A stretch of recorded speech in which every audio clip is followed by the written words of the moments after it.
दिल्ली का नेव सराय इलाका था, जहां पर सुबह के तकरीबन 4 बजे के आसपास एक माँ घर में उठती है और किचन में जाकर चाय बनाने लगती है। जैसे ही वो किचन में जाकर चाय बनाने का कार्य शुरू करती है, उसी दरमियान उसकी 22 वर्षीय बेटी की चीखने की हल्की सी आवाज़ सुनाई देती है, क्योंकि वो बेटी नीचे किचन के बाहर वाले कमरे में सो रही होती है। जैसे ही वो माँ अपनी बेटी की चीखें सुनती है तो सोचती है कि चलकर मैं उसे देखूं कि जरा क्या हुआ। कमरे की तरफ बढ़ती है कि तभी किसी ने उसके मुंह को जोर से दबाया और चाकुओं से उसका गला काट दिया, और वो माँ भी तत्काल उसी जगह पर गिरती है। अपनी बेटी को वो देख भी नहीं पाती है कि वो अपनी बेटी आखिर चीखी तो चीखी क्यों, क्या हुआ उसके साथ, किसने उसके साथ क्या कर दिया। ये सब जब तक वो समझ पाती तब तक वो भगवान को प्यारी हो चुकी थी। उसके बाद इस घर का एक तीसरा शख्स होता है जो छत पर ऊपर सो रहे होते हैं, जिनका नाम राजेश होता है। उनकी उम्र तकरीबन 55 वर्षों के आसपास होती है। वो शख्स सीढ़ियों से चलते हुए उस कमरे में पहुंचता है, और जब तक राजेश उठे या उठने की चेतना में आए, उससे पहले उसकी भी मुंह को दबाया जाता है और धारदार चाकू से उसके गले को रेत कर उसे भी हमेशा हमेशा के लिए मौत के घाट उतार दिया जाता है। अब एक घर में 3 व्यक्तियों के साथ, यानी 3 लोग, सबसे पहले राजेश, दूसरी उसकी पत्नी और तीसरी उसकी बेटी कविता, जिसकी उम्र महज 22 वर्ष थी। इन तीनों लोगों की बेहद बेरहमी से हत्या हो जाती है। सुबह के तकरीबन 7 बज रहे होते हैं जब दिल्ली पुलिस के पास एक फोन आता है और एड्रेस बताया जाता है कि नेब सराय इलाके के इस घर में स्थित 3 लोगों की बेहद ही बेरहमी से हत्या हो चुकी है। आनन फानन में पुलिस मौके पर पहुंचती है। जैसे ही मौके पर पहुंचती है तो सामने देखती है कि गला 3 व्यक्तियों का कटा हुआ है। एक का किचन से थोड़ी दूर पर, दूसरी उस लड़की का उस कमरे के अंदर उसी बेड पर, और तीसरा ऊपर छत पर जाके एक व्यक्ति होते हैं जिनका नाम राजेश, उनका भी गला कटा होता है। यानी तीनों लोगों का गला काट कर वो कातिल इस घर से बेहद आराम से निकलता है और खून के सारे धब्बों को भी साफ कर देता है, क्योंकि इस दरमियान गला कटने के बाद कि घर के किसी फर्श पर या किसी जगह पर कोई भी खून का धब्बा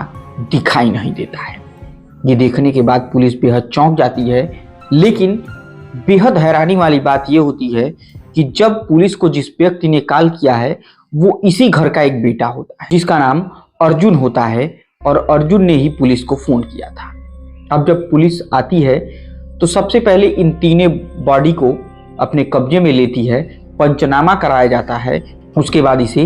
पोस्टमार्टम के लिए भेज दिया जाता है। अब पुलिस के लिए सबसे बड़ा सवाल ये होता है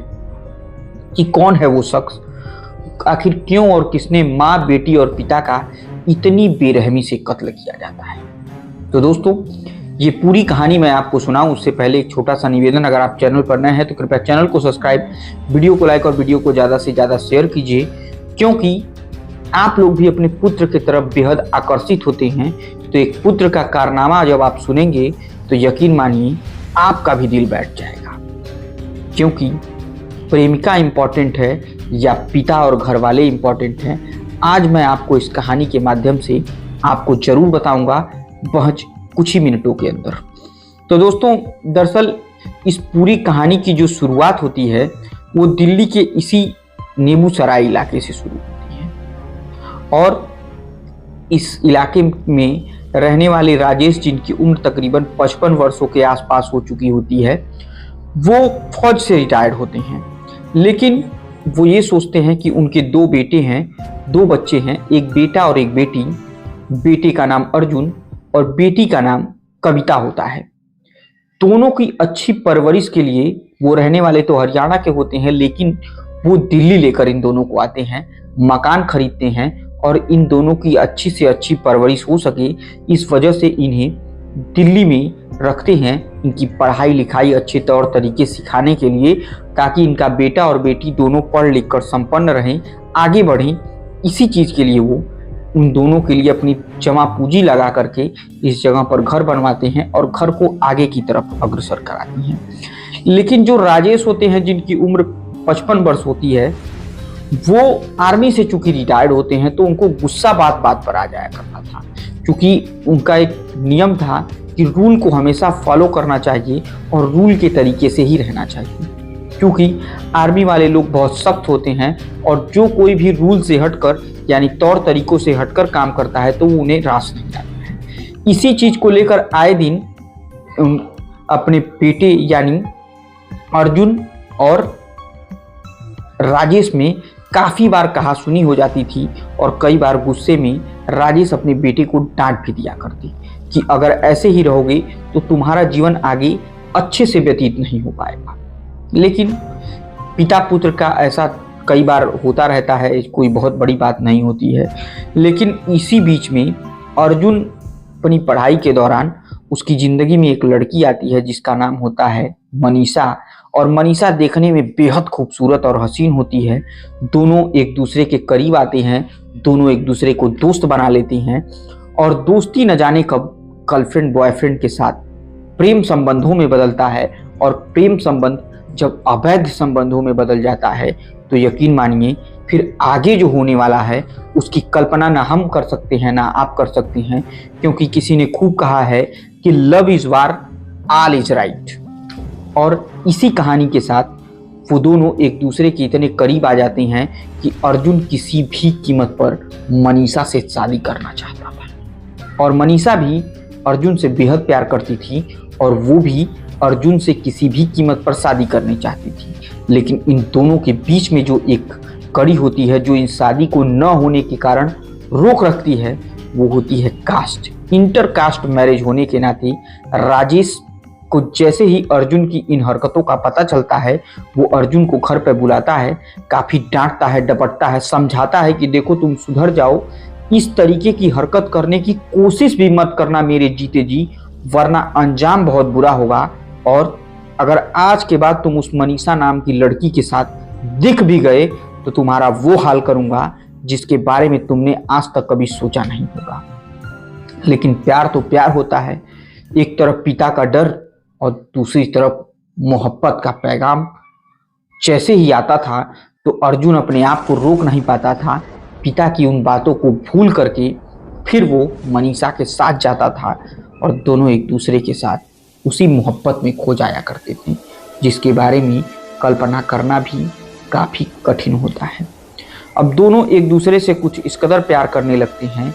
कि वो अब ये भूल चुके होते हैं कि उसके पिता ने उसे मना किया हुआ है कि तुम्हें इस लड़की से नहीं मिलना है। बावजूद उसके अर्जुन अपनी प्रेमिका के लिए हर वो चीज़ करने के लिए तैयार था जिससे वो एक बार उसकी ज़िंदगी में आ जाए और वो उससे शादी कर ले। अब होता भी यही है। एक दिन अर्जुन के पिता यानी राजेश को फिर पता चल जाता है कि ये उस लड़की से दूर नहीं हो रहा है और उस दिन राजेश ने जैसे ही घर में अर्जुन की एंट्री होती है उसको घर से बाहर किया, 2-3 झापड़ मारे और हमेशा हमेशा के लिए घर से बाहर कर दिया। लेकिन चूंकि मोहल्ले वाले देख रहे होते हैं और कविता यानी अर्जुन की माँ और राजेश की पत्नी इस मौके की नजाकत को समझते हुए दोनों लोगों के बीच के मामले को शांत कराती है और दोनों लोगों को सकुशल घर के अंदर लाती है और अपने बेटे को समझाती है कि बेटा देखो, वो अपनी जात बिरादर की नहीं है, उससे दूर हो जाओ। अब जो तुमने किया वो किया, लेकिन उससे शादी करने के चक्कर में ना रहो। ये सारी बातें अर्जुन को तो समझ में आती नहीं है, लेकिन अर्जुन और उसकी प्रेमिका मनीषा ने दोनों ने मिलकर एक प्लान बनाया कि क्यों ना हम अपनी माँ, बाप और बहन को ही रास्ते से हटा दें। क्योंकि जब उस दिन रात में मुझे पिताजी ने मारा तो उन्होंने एक शब्द का प्रयोग किया और कहा कि मैं तुम्हें मार करके अपनी सारी संपत्ति जो है अपनी बेटी के नाम कर दूंगा, उसके बाद तुम रोड पर कटोरा लेकर भीख मांगना, तब तुम्हें पता चलेगा कि मेरी इस घर में क्या हैसियत है, क्योंकि ये पूरी संपत्ति मेरे खुद के कमाई की बनाई हुई है, ना विरासत में मिली है और ना मैं तुम्हें फूटी कौड़ी दूंगा अगर तुमने मनीषा से दूरी नहीं बनाई। लेकिन प्यार तो ऐसा प्यार होता है कि उसमें जमीन जायदाद की क्या बिसात है, वो तो जान तक लुटाने के लिए तैयार होता है। और इसी जान तक लुटाने के चक्कर में अर्जुन ने एक ऐसा खौफनाक प्लान बनाया कि उसने 4 दिसंबर 2024 को सुबह के तकरीबन 4 बजे के आसपास, क्योंकि इसी दिन उसके माँ बाप की मैरिज एनिवर्सरी भी थी और माँ सुबह 4 बजे उठ करके किचन में चाय बना रही होती है। बिटिया सामने वाले किचन के बगल वाले कमरे में सो रही होती है कि तभी माँ के उठते ही अर्जुन भी उठ जाता है और दबे पाँव बिटिया के कमरे में जाता है, यानी अपनी ही बहन के कमरे में जाता है, जिसकी उम्र तकरीबन 22 वर्ष होती है, और उसका ही गला हमेशा हमेशा के लिए रेत देता है, जिससे मौके पर उसकी मौत हो जाती है। उसके चीखे सुनकर माँ जैसे ही उस कमरे की तरफ आगे बढ़ती है, पीछे छुपा हुआ अर्जुन अपनी माँ का भी गला रेत देता है और बाद में पूरे इत्मीनान से जाकर छत पर अपने पिता को भी हमेशा हमेशा के लिए मौत की नींद सुला देता है। जिसके बाद वो अपने उस घर से टहलने के लिए निकलता है और 5 बजे से 7 बजे तक टहल कर जब वापस घर पर आता है तो वो पुलिस को फ़ोन लगाता है और बताता है कि मेरे माँ बाप और बहन का किसी ने मर्डर कर दिया। लेकिन पुलिस को ये काफ़ी चौंकाने वाला विषय लगता है कि एक साथ 3 मर्डर और खून के एक छींटे तक नहीं मिलते हैं, और इस अर्जुन के कहे अनुसार इनका कत्ल 5 से 7 बजे के बीच हुआ है, लेकिन पोस्टमार्टम रिपोर्ट के अनुसार 4 से 5 के बीच में इन दोनों का कत्ल होता है। आखिरकार पुलिस को शक होता है। पुलिस अर्जुन को अपने पास बुलाती है, बैठाती है, समझाती है। पहले तो प्यार से पूछताछ करती है तो वो जवाब देने के लिए तैयार नहीं होता है। जैसे ही पुलिस ने अपना रुख बदला तो फिर पूरी सच्चाई समाज के सामने आती है। न सिर्फ नेपसराय इलाका दिल्ली का, बल्कि पूरा देश इस आश्चर्य से भरा हुआ है कि आखिरकार एक बेटा जिसके लिए उसके बाप ने ये सब कुछ किया, पूरे एक इन्वायरमेंट को तैयार किया कि वो पढ़ेगा लिखेगा, एक अच्छा आदमी बनेगा, लेकिन मात्र एक 2 कौड़ी के प्यार के लिए उसने अपने ही माँ बाप और बहन का इतनी बेरहमी से कत्ल कर डाला। और इस तरीके की कत्ल की वारदात सुनने के बाद किसी भी माँ बाप का अपने ही बेटे पर से विश्वास उठ जाएगा। तो ये थी दोस्तों आज के जुर्म के वर्चस्व की कहानी। यकीन मानिए ऐसी दर्दनाक कहानी तो आपने नहीं सुनी होगी। अगर ये कहानी आपको अच्छी लगी तो कृपया चैनल को सब्सक्राइब, वीडियो को लाइक और वीडियो को ज़्यादा से ज़्यादा शेयर जरूर कीजिएगा। तब तक के लिए मुझे दीजिए इजाज़त। जय हिंद, जय भारत।